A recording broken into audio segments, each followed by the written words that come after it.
Hi, I'm Martin from Printer Potty. What we're going to be doing in this video is showing you how to fit printer pads or replacement waste pads to an ET-2711.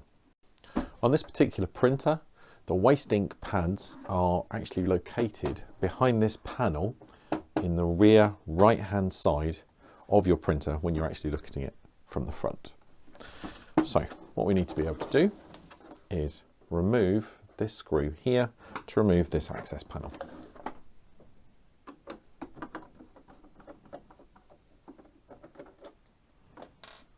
To remove this panel, we found the best way to remove it is with your fingernails, get between, and then pull like that. Alternatively, you can use a screwdriver to lever,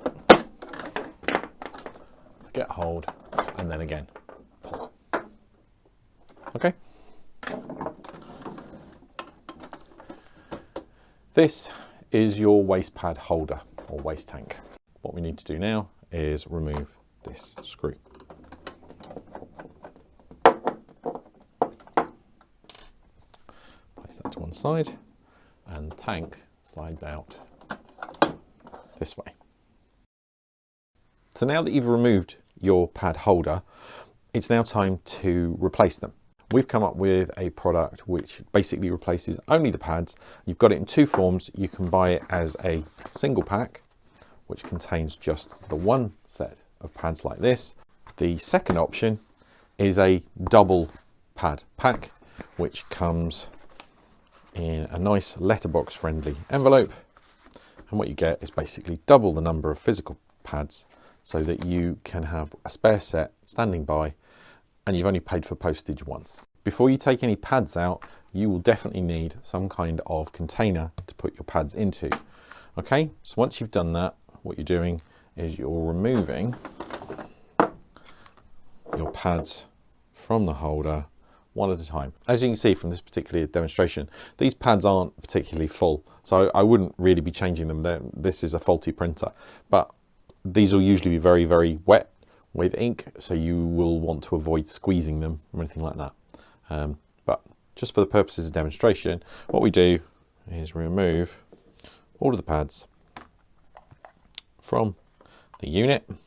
I wouldn't bother washing these in a sink or anything like that, because you're likely to get ink spraying everywhere and on your kitchen surface and things. And to be honest, it's not really necessary. So don't bother with washing, just get your container and dry out all of the excess ink that might be left in there. Once you've done that, you get your pads and slot them in. Rather than trying to put individual pads into here, which is actually quite tricky, what I recommend you do is build your block outside of the pad holder, and then you slot them all in together. First of all, there's a part 1, then there's a part 3, then you have a part 2, then another part 2, like that, so that you end up with this, and then finally part number 3, like that. So your block of pads looks like this. This notch here matches up with this channel at the bottom here.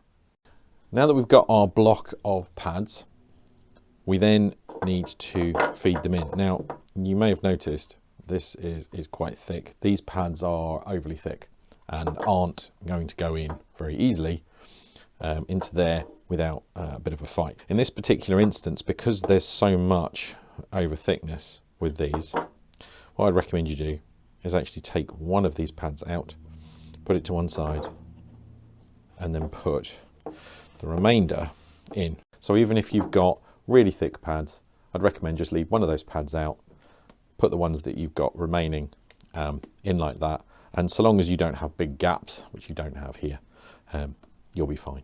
Okay. So now that these pads are back into the holder, we've replaced them, we're now going to put the pad holder back into the printer. Just line up with these slots here and just gently push the unit in like that. Okay, once you've done that, you have to put your screw back in here and replace your cover, Start here, push it against the side, just here, and then slide back until it locks. And then replace your screw here, like so. And there you go. That's how you replace the waste pads on an Epson Ecotank ET-2711, 2720 or 2710. There's other models that these instructions will cover.